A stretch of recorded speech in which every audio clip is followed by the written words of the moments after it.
కదా, 8 నుంచి 10 మంది ఉంటారు. అందులో 1-2 హత్యా ప్రయత్నం కేసులు, మిగతా అట్లాంటివి ఉన్నాయి, ఏది అవినీతి కేసులు అట్లాంటివి 8-10 మంది. ఇప్పుడు కేసు లేని వాళ్ళు ఎవరు?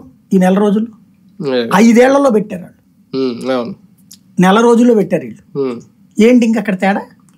బేసిక్ గా తప్పుడు కేసులు పెడతారా అని ఆ రోజున అడిగారు. తప్పుడు కేసులు మేము పెడతాం అంటున్నారు. ఇంకప్పుడు నీతి మాట్లాడే హక్కే ఉంటుంది అంటే ఎవరికి వాళ్ళు అంతకుమించి అన్నట్టుగా చూపిస్తున్నారు అధికారులకు వచ్చాక. అప్పుడు ఇంకెందుకు? నువ్వు ఈ వ్యవస్థను మొత్తం నాశనం చేశారు కాబట్టి మేము వచ్చి వ్యవస్థ గాడిని పెడతాం. అవును, గాడిని పెట్టడం అంటే నిజంగా తప్పు చేసినప్పుడు శిక్షించాలి, అంతే కదా. అతను తప్పు చేశాడని మేము భావించి కేసు పెట్టాం, మరి నువ్వు తప్పు చేసావని భావించి ఆడు కేసు పెట్టాడు, ఇంకేముంది అక్కడ? అధికారంలో ఉన్నోడు పెట్టే కేసు ప్రతీకారం అయితే ఇప్పుడు నువ్వు చేస్తుంది ప్రతీకారమేగా. ఈ ప్రతీకారంలో మధ్యలో అధికారులు కూడా బలవుతున్నారా, లేదంటే అధికారులని ముందే టార్గెట్ చేశారా? అధికారులు అనేటువంటి వాళ్ళని భయపెట్టేస్తున్నారు. ఎట్లాగా? మీరు ఖచ్చితంగా ఇప్పుడు అధికారి కనుక తన పని తను చేశాడు అనుకోండి, నువ్వు వైఎస్ఆర్ కాంగ్రెస్ పార్టీ మనిషివా అని మాట్లాడతారు.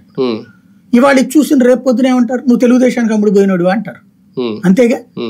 అధికార యంత్రాంగం అందరూ కూడా వాళ్ళు ఒక రకంగా చెప్పాలంటే పెనం మీద నుంచి పొయ్యిలో పడ్డారు. వాళ్ళు పెనం మీద నుంచి పొయ్యిలో పడ్డారు. ఇదివరకు ఈ తరహా ఉందా? కొంతమందిని ఎవరినో ఇరికించాలనుకున్నప్పుడు వాడారు, ప్రత్యేకించి కొంతమంది అధికారులను పెట్టించి వాడారు, అంతే కదా.